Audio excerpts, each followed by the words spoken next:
Welcome to the hit list. Here are 5 of our favorite Mario games. Number 5 is Super Mario Sunshine. Number 4, Super Mario Kart. Number 3, New Super Mario Brothers. Number 2, Super Mario World. And number 1, Super Mario 64.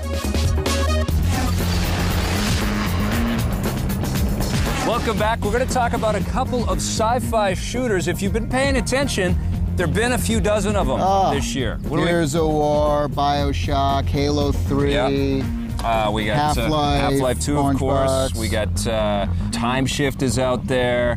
And here's a couple more we're going to talk about. So let's do some more. Yeah, we got Black Site Area 51. Right. They're going up against Clive Barker's Jericho. All right, let's talk about the graphics for these two first-person shooters. Well, I mean, I think Jericho takes the cake here for me. It kind of reminded me a little bit of Doom. You know, everything was very dark. You had to turn your flashlight on. What, you mean the incredibly linear and confusing maze-like environments that are just corridors and there's nowhere to run? Yeah, everything had this jump button? Yeah, it's just like Doom. It was dark, and the blood rendering was fantastic. Yes. I mean, there was lots of gore, but it was scary. Exactly what you want out of a Clive Barker game. Black Site Area 51, much more wide open, expansive environments. I like it's all the Unreal Engine tech, so you've got a kind of a, you know, they hate saying that, the Epic guys hate that there is a kind of a look to the Unreal stuff, but there really is. Yeah, a lot of the games start to look similar. You were telling me that you really liked in that opening scene, you liked the way they rendered the goats, didn't you? The goats looked amazing. Yeah. I've never seen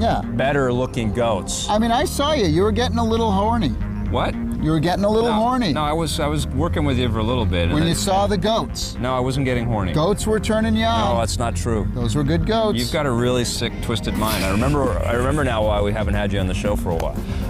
I wasn't blown away visually by either one. I felt like the characters were cool, but the environment sucked in Jericho, and I thought that the environments were okay and the characters were okay in Black Site Area 51, so I'm kind of at a tie. Even though I like the aesthetic of the characters much more in Jericho, I think overall visually they're about a tie. I give it to Jericho. I think the graphics are better in that. All right, audio-wise, what did you think? Well, again, you know, I think it's the same thing that Area 51 is suffering from, is that nothing really stood out. It's generic, where everything generic was okay. Sci-fi action shooter, shooting aliens popping out and people's, yelling aliens-esque non sequiturs and funny little barbs and jokes, and that's right. You know, and just to get a lot of that all the way through. Whereas Jericho has a little style. It has a weird creep factor. Yes. So especially for the audio, you know, the audio the music is very great. Suspenseful and creepy. There's a little bit of a uniqueness factor to the audio soundscape of Jericho. Right, exactly. And Black Site, you could take that audio, insert into any sci-fi game, and it will work. So, you know, for me, Jericho all the way for audio. Me too. Gameplay-wise, we're talking about two games that allow you some squad-based mechanics where you can actually send some of the troops that are with you to go and do some things. But Jericho has a totally different kind of spiel. It's kind of like Geist for the GameCube in a way, and a few other... That's an old game. I haven't heard in a while. And Sacrifice that David Perry worked on at Shiny. But the whole sort of idea there is possession. You jump out of a body and then you overtake somebody else in there. Basically, at the beginning of the game, Ross, the character that you're playing, dies, and his spirit goes into other characters, and then you can jump around as characters die, but also at will you can possess another character, and they have different magical powers, and they have different weapons and sort of upgrades that way. And all that stuff is cool, but they blew it with these stupid corridors that are they go on for, there's no map, and there's small... Again, Doom. Linear... It reminded me of Doom. Black Site's really kind of standard issue. You're a goon taking on an alien invasion, basically, and finding out this conspiracy stuff, but it's really just... Gears of War. Yeah, it's just like they looked at Gears of War, because what surprised me is I actually liked the vibe of Area 51 quite a bit when it was on the previous consoles. I thought that was a creepier kind of take into going into the underground facilities of Area 51, and aliens were popping up everywhere, and they had a lot of the Greys running around.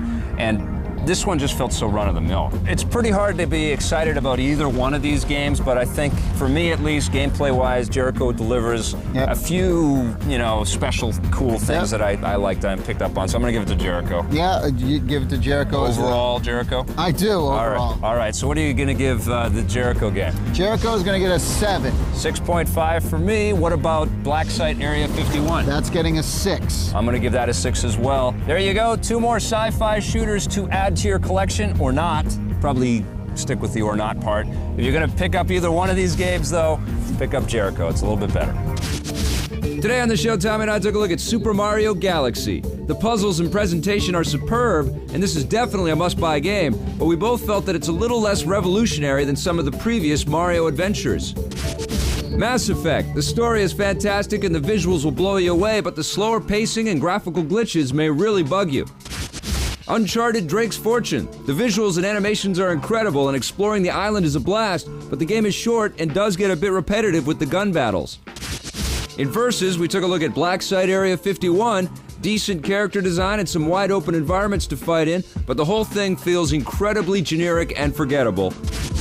We looked at that one against Clive Barker's Jericho. Cool, creepy characters that you can possess and control at will, and good audio, are undermined by some of the lamest level designs we have seen in modern first-person shooters.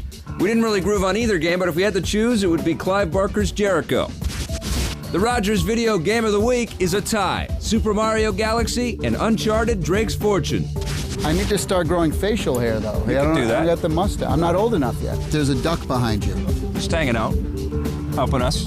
He likes Mass Effect. He does, yeah. He's going to take a Mass Effect right over the That's right. With a name like Wii Zapper, how bad could it really be? I mean, you know, that's a Wii Zapper. You know, I thought I was going to, you know, pee on the thing and I was going to get electrocuted or something. I didn't know what the heck's going on.